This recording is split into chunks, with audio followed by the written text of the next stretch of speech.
Many times when we see people standing their ground, it's looked at as strength, but in actuality, it could actually be a sign of weakness and a fragile ego. And so we saw that in our latest Love and Marriage Huntsville episode, and we're going to talk about it.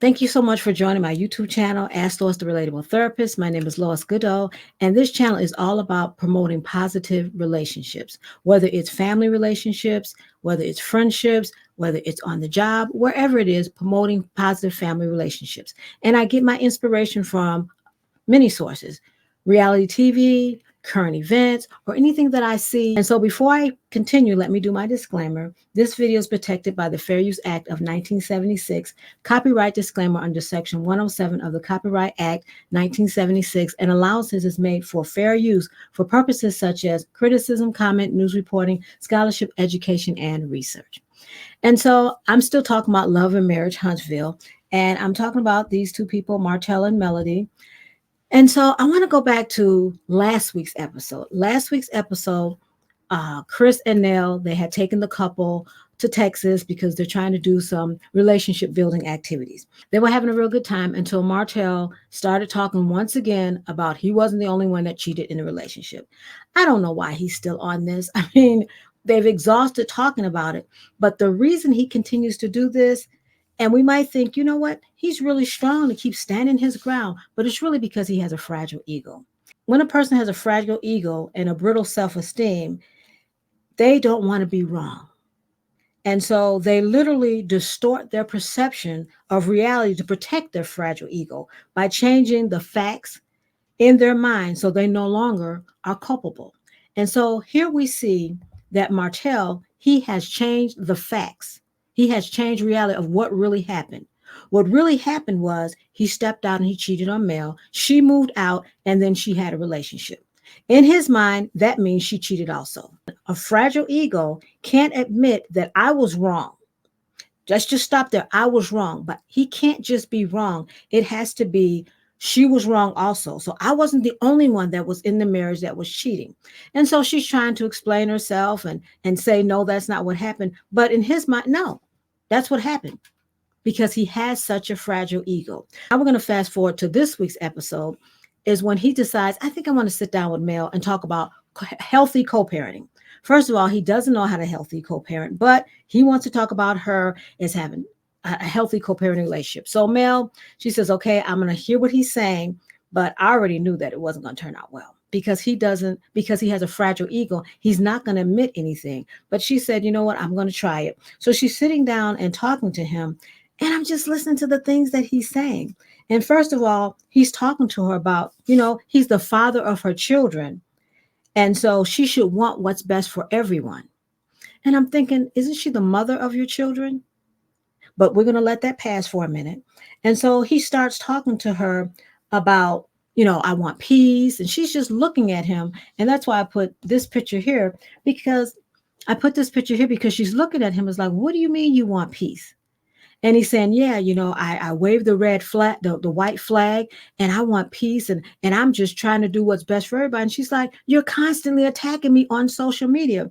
Then he says this comment that just literally just boggles my mind. And she says to him, you keep allowing people to talk about me and call me out of my name. Now they've been separated, divorced for over 3 years.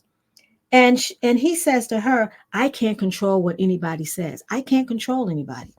And that's laughable because you know good and well that this woman that you had the child by, she's the one that's saying all this stuff. And Mel says she's getting it from you. And he's sitting back and allowing that to happen. Now let's go back to the statement he said earlier. He's the father of her children. Isn't she the mother of your children? And you allowing this woman to keep lying on her, to keep her name in her mouth and keeping her out there in social media. And Mel tells him that, you know what? Because you put me out there, you're trying to change people's perception of me. You're trying to give people a negative perception of me. And he's like, once again, fragile ego. I don't know what you're talking about. I can't control what people are saying. but you want her to protect what people say about you because he's the father of her children, but then he doesn't protect her and she's the mother of his children. And so that's one thing that he says. And then the next thing that he says, and I'm trying to quote it exactly like he said it. If I had known it would destroy what we had and we would be where we are right now, if I had known it would destroy my whole family and put us at odds like this, I wouldn't have never did it. If that's not someone that's trying to protect their ego, protect themselves, if he had known. So let's just stop right there. So when you had the affair and Mel found out about it, because I actually went back to season 1 and looked at the tape, and she found out because they were at the house and the woman kept calling the phone. She kept calling the phone. And that's how Mel found out he had the affair, and he admitted to it. When he was talking to Marceau and Maurice, that he continued a year after Mel found out. But then you say, if I had known. So when she found out, she was upset when she separated, and when she got back and forgave you, and then you went back to it. And then now you're saying, if you had known, well, you knew she didn't want this. You knew she didn't want you to have an affair. That's another thing that people that have fragile egos, they break rules and break boundaries. You knew that the rule was that you were going to be committed to the marriage because you guys reconciled. You knew the boundaries were not to be talking to this woman, because he even told Marceau and Maurice that, you know what, Melly told me not to talk to him. And they asked him, well, did you not talk to her? Well, I talked to her. It continued for maybe 3 months down the line. They said, well, have you talked to her since then? Well, now every now and then. Boundary violation. That's a boundary violation. And so when you're sitting in front of her saying, if you had known your actions would bring you guys to this place and it would destroy the family, you did know that. You can't bring yourself to say, you know what, I did do this. I knew what I was doing. He's acting like he didn't even know what he was doing. Like this blindsided him. If I had known that this was going to break up my family. And I love how she says it. She says, well, what did you think was going to happen? Then he starts saying things like, this is taking a toll on me and a toll on you. Again, distorting reality, having a different reality of what really is going on. It's not distorting hers because she's moved on with life. She's moved on. Matter of fact, she even told him in that episode that she had a boyfriend. When he tried to give her the flowers, she said, I have somebody. So she's moved on. You're the only one that's stuck. Again, a distortion of reality. You can't move on. You can't bring yourself to say that, you know what, I'm unhappy. So you pretend like you're happy. You pretend like this is great. I'm single. He'll say things like, I'm single. I don't have anybody. But he really does want somebody. And he wants her. But he can't bring himself to see that, you know what, you're the only one that's unhappy. She's not unhappy. She's moving on. And he keeps saying, we need to get into a better place to co-parent. And she's telling him, we can't be at peace because of all the stuff that you're doing. And he's acting like, you know what? What am I doing? He's like, I don't know what you're talking about. Again, fragile ego. Can't accept, can't bring himself to believe that you are the one that continuously causing this. You're the one causing it. And he'll tell people, it's male. No, it's not. It's you.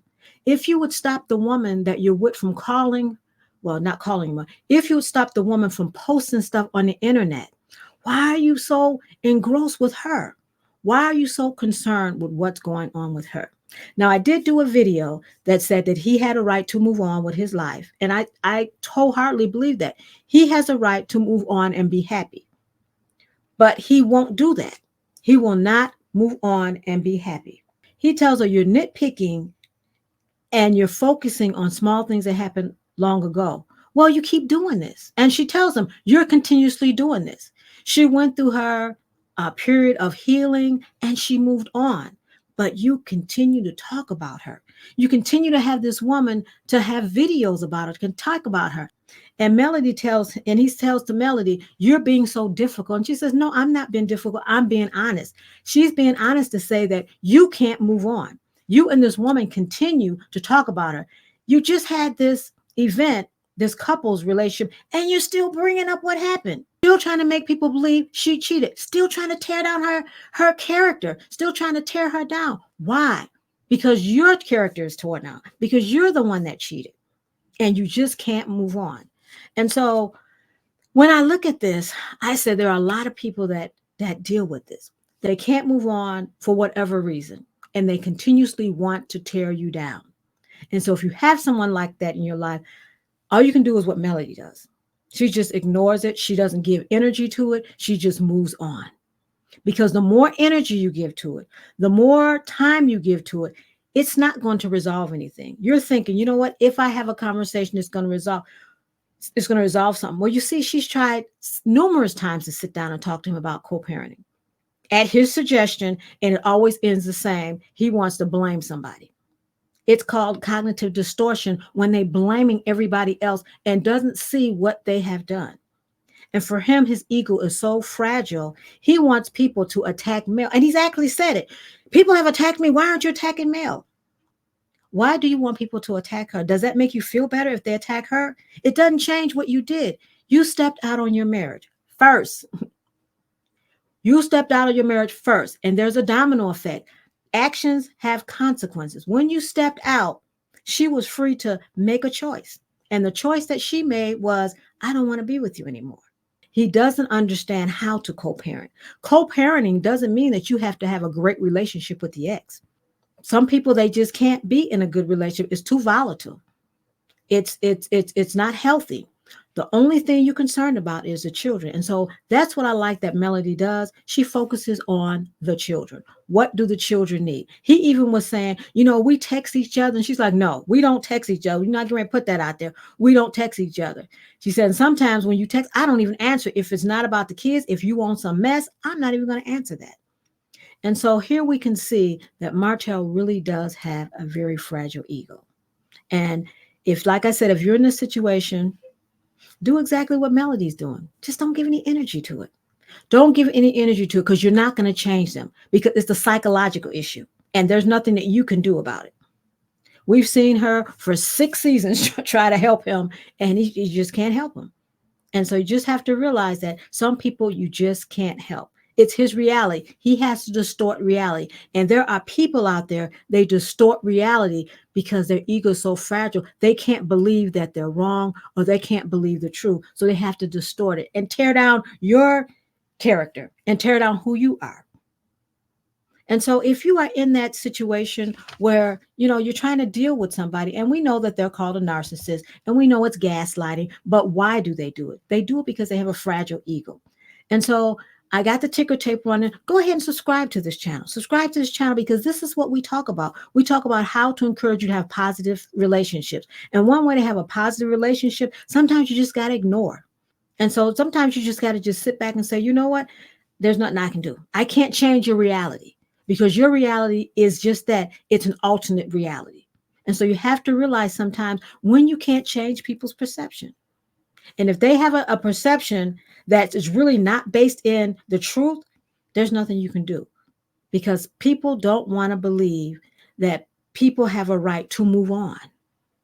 People have a right to move on for whatever reason. You can't make someone stay. And in this instance, Melody moved on because of infidelity. She didn't want to move on.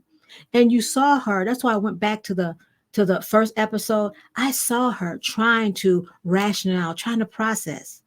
Should I stay with him? But I don't trust him. She even went to his mother to talk to her. What can I do? She sat down and she talked. She even talked to him. She tried to stay. We see that she tried. And he wanted to act like, oh, she just gave up. And then he even had a point where he said to Nell, well, when Chris Fletcher, when he cheated on you, what did you do? And she said, well, I waited around for him for 18 months. That was her. Everybody don't have to do that. Mel could have done that. Well, why did she have to do that? Why did she have to sit there and wait because you cheated to make you feel good? She didn't have to do that. She didn't even have to take you back after the first time. That was a gift to you from her. She didn't have to do that. But you're trying to act like she's wrong because she didn't want to stay in a relationship. And the way you think, she probably knew that it would never get any better. Because after a year after, she found out you kept the relationship going. And then when you were supposed to break it up, you kept it going for another 3 months. And then you have the nerve to say to her, you know what? Mel cheated. The audacity to say something like that. But again, it's because of the fragile ego. I can't bring myself to believe that this is me. She didn't cheat. What she did, she got fed up and she left. but I can't be the only one that cheated in the relationship. So I have to make it like male cheated also. So go ahead, subscribe to this channel. Like I said, comment, because I love reading your comments. Video that I did that talks about you don't have to be friends with your ex, because a lot of people think you do, but this video is going to really bring some enlightenment to that. And I'll see you on our next video.